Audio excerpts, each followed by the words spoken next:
Hello दोस्तों, स्वागत है आपके अपने YouTube चैनल एजुकेशन तरीका पर। तो आज हम लेकर आए हैं दसम वर्ग के वास्तविक संख्या का यह दूसरा वीडियो है जो वस्तुनिष्ठ प्रश्नों से संबंधित है। तो देखते हैं कि पहला क्वेश्चन कहता है कि दो परिमेय संख्याओं के बीच कितनी परिमेय संख्याएं होती है, या दो अपरिमेय संख्या के बीच कितनी अपरिमेय संख्या हो सकती है, या दो परिमेय संख्या के बीच कितनी अपरिमेय संख्या हो सकती है।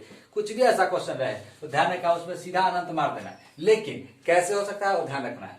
अगर हम मानते हैं कि एक अपरिमेय संख्या हम मान लेते हैं 1 है और एक अपरिमेय संख्या मान लेते हैं 2 है नॉर्मली, इसके बीच तो हम मानते हैं कि 1 के बाद हम लिख सकते हैं 1.1 1.11 1.12, यानी सोच सकते हैं कहां तक लिख सकते हैं, अनंत तक। कहां तक लिख सकते हैं, अनंत तक। इसलिए कहा जाता है कि अगर यह दो परिमेय संख्या है तो इसके बीच में अनंत परिमेय संख्या हो सकती है या अनंत अपरिमेय संख्या भी हो सकती है। लेकिन कहीं भी देखिएगा दो अपरिमेय संख्या के बीच कितनी अपरिमेय संख्या होती है तो अनंत मार देना है।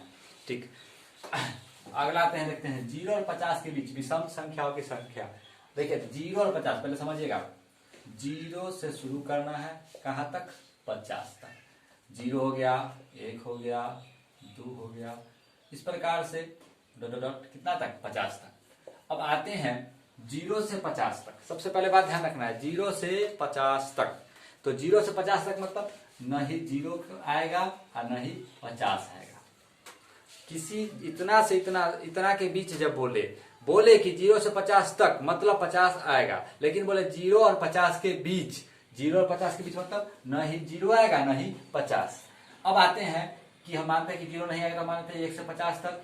1 से 50 तक, 1 से 50 तक कितना तक, 1 से 50 तक सम संख्या कितना होता है, 25, और विषम भी कितना होता है, 25। बात ध्यान रखना है। तो विषम का मतलब यह हो गया कि 1, 2, विषम का मतलब होगा कि 50 से नीचे यानी कितना तक, 49 तक। तो 1 से 49 तक में कितने विषम संख्या हो गई, 25 विषम संख्या। कितनी विषम संख्या हो गई, 25। ध्यान रखना है, क्योंकि 50 से भी नीचे है इसका, तो 50 से नीचे 49 तो आता है ना, इसलिए 25 विषम संख्या है और 25 सम संख्या है। अगर यही कहता है इसमें कि कितने सम संख्या है तो 50 से एक घट जाता, तो 50 में से एक घट जाता, कितना आता है यहाँ पर सम संख्या, कितना आता, 24। अगर यही सम संख्या पूछता तो यहाँ पे हो जाता 24। लेकिन पूछा विषम संख्या, क्योंकि 50 से नीचे, 50 के बीच में, 0 से 50 के बीच में विषम संख्या कितना होगा, 25। क्योंकि 49वां जो पद होता है, 49 जो है वो भी क्या, विषम संख्या, यानी 50 से नीचे आता है। तो यानी 1 से 49 तक में, 1 से 50 तक में हम कह सकते हैं विषम संख्या कितनी है, 25 है। और 1 से 50 तक यानी 50 को भी जोड़ने के बाद सम संख्या कितनी होती है, उसमें क्या होती है, 25। अगर यही कहता 1 और 50 के बीच, तो फिर इसका मतलब हम विषम संख्या से भी ये क्या कर देते, घटा देते, क्योंकि 1 और 50 मतलब 1 से शुरू होगा, मतलब 1 को छोड़ देना है, 3 से शुरू होगा विषम संख्या, यानी उसमें भी 25 में से क्या होता है, एक जो पद था वो घट जाता, यानी 24 आता है। तो ध्यान रखना है, इसी को केवल इसको पढ़ना है ध्यान से। 0 और 50 के बीच, 0 और 50 तक, 1 और 50 के बीच, इस तरह से ध्यान रखना है। अगला देखते हैं 5, 15 और 20 के लसव और मसव का अनुपात। तो 5, 15, 20 ध्यान रखिएगा। 5 को अगर 5 का खंडित करते हैं तो क्या हो जाएगा, 5 हो जाएगा। 15 को करते हैं 3 5 15, 20 को करते हैं 2 दूनी 4, 4 5 20। तो हम जानते हैं कि लसव क्या कहता है कि जो तीनों में मिले उसको पहले लिख दीजिए, 5 मिला, जो नहीं मिले सबको लिख दीजिए, 3 नहीं मिला, 2 नहीं मिला, ठीक है, लिख दिए। अगला मसव क्या कहता है कि जो मिला वही लिखिएगा, तो 5 मिला। तो ये तो पूछा है कि लसव अनुपात मसव, जो पहले का है, पहले लसव बोला है इसलिए पहले लसव। तो लसव कितना आ गया, 5 गुना 3 गुना 2 गुना 2 अनुपात मसव कितना आ गया, 5, 5 से कम 5, 5 से कम 5 कीजिए तो 2 3 गुना 6, 6 दूनी 12 अनुपात 1। आराम से क्या आ जाएगा, 12 अनुपात 1। अब आते हैं दो संख्याएं a और 18 का लसव 36, मसव कितना है, 2 है। तो हम जानते हैं दो संख्या मान लेते हैं, दो संख्या मानते हैं a और b है। तो a गुना b, दो संख्या माने हैं। अगर a b मान लिए हैं, दो संख्याएं हैं, तो a गुना b बराबर a, b का लसव, a, b का लसव गुना a, b का मसव। यह सूत्र होता है, क्या होता है, सूत्र होता है। तो a गुना b, तो a कितना मिल गया मेरा, a और b का मान कितना है मेरा दिया हुआ 18, और ए बी का लॉसम मान लेते हैं ए और 18 का लॉसम कितना दिया हुआ है, ए 18 का लॉसम कितना दिया हुआ है 36, तो ये क्या मेरा 36 गुना ए बी का मौसम यानी ए और 18 का मौसम कितना दिया हुआ है 2, 18 दूना 36, इसलिए ए बराबर 2 दूनी 4 आ गया मेरा 6 दूनी 4। काफी आसान सा क्वेश्चन सर, आराम से इसको क्या कर सकते हैं हम, आराम से हल कर। चलिए ठीक है, अब हम देखते हैं हम लोग 5वां क्वेश्चन कह रहा है 6/15 का दशमलव प्रसार है, कितना का 6/15, ध्यान रखना है। तो 6/15 तो काटने वाला लग रहा है क्या 3 से, 3 दूनी 6, 3 × 6 15, कितना गया 2/5। तो ध्यान रखना है जब नीचे जब हमको अंश से कोई लेना देना नहीं है, जब क्या हर या तो 2 के पावर n इंटू 5 के पावर n के रूप में रहे, या केवल 2 के रूप में रहे, या केवल 5 के रूप में रहे। जब दोनों में से कोई अवस्था में रहे, या तो 2 × 5 के रूप में रहे, या केवल 2 के रूप में रहे, या केवल 5 के रूप में। ध्यान देखते हैं केवल 5 के रूप में है ना, तो यह क्या होगा शांत। ध्यान रखना है केवल या तो 2 × 5 के रूप में रहे, या कह सकते हैं इसको कि क्या होता है, या केवल 2 रहे हर में, या केवल 5 रहे, तो हम कह सकते हो क्या होगा 7। ध्यान रखना इस चीज को।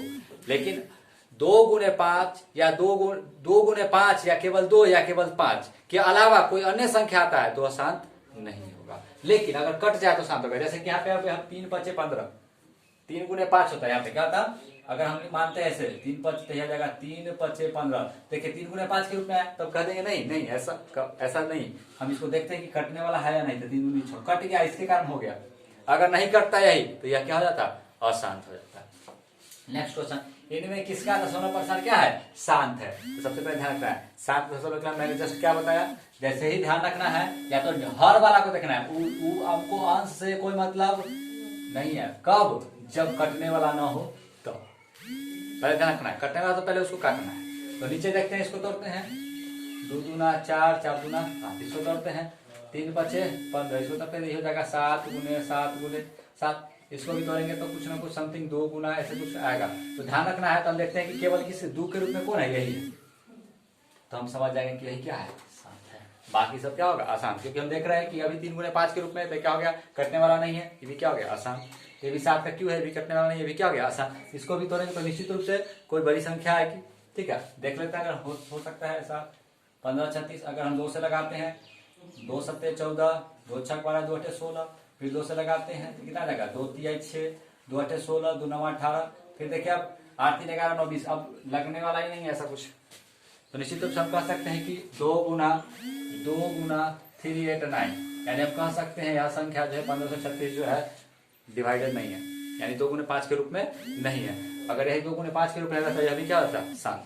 जब नहीं है तो यह क्या हो गया अशांत। अब देखते हैं 3.27 पर क्या अपवर्तांक है। तो इसका मतलब क्या होता है 3.27 पर अपवर्तांक का मतलब होता है कि 3.27 की क्या होती है बार बार पुनरावृत्ति होते हैं। और जब दशमलव के बाद जो जिस पर अपवर्तांक है, अगर जिस पर अपवर्तांक है ध्यान रखिएगा, यानी जब अपवर्तांक का मतलब हो जाता है कि वह संख्या की पुनरावृत्ति बार बार होगी। यानी ध्यान रखना है दशमलव के बाद जब किसी संख्या की पुनरावृत्ति होती है तो उसको कहते हैं हम लोग अशांत आवर्ती। क्या कहते हैं उसको अशांत आवर्ती। ध्यान रखना है अशांत आवर्ती। अगर पुनरावृत्ति न हो, जैसे कि हम यही अगर मान लेते एग्जाम्पल मान लेते हैं अगर दूसरा कि अगर 3.27 3 5 4 6 ऐसा कुछ रहता तो इसको हम क्या कहते हैं अशांत अनावर्ती। क्या कहते हैं अशांत अनावर्ती। अनावर्ती का मतलब यहाँ पे यह हो गया कि वह दोहरा नहीं रही है, यानी दशमलव के बाद निश्चित संख्या जो है दोहरा नहीं रही है। यहाँ पर दोहरा नहीं, यहाँ पर दोहरा नहीं रही है। जब दोहराएगी तो अशांत आवर्ती, नहीं दोहराएगी तो अशांत अनावर्ती। और अशांत आवर्ती जो होता है वह होता है परिमेय संख्या। वह कौन संख्या होती है परिमेय। और अशांत अनावर्ती जो होता है वह क्या होता है अपरिमेय। अगर यही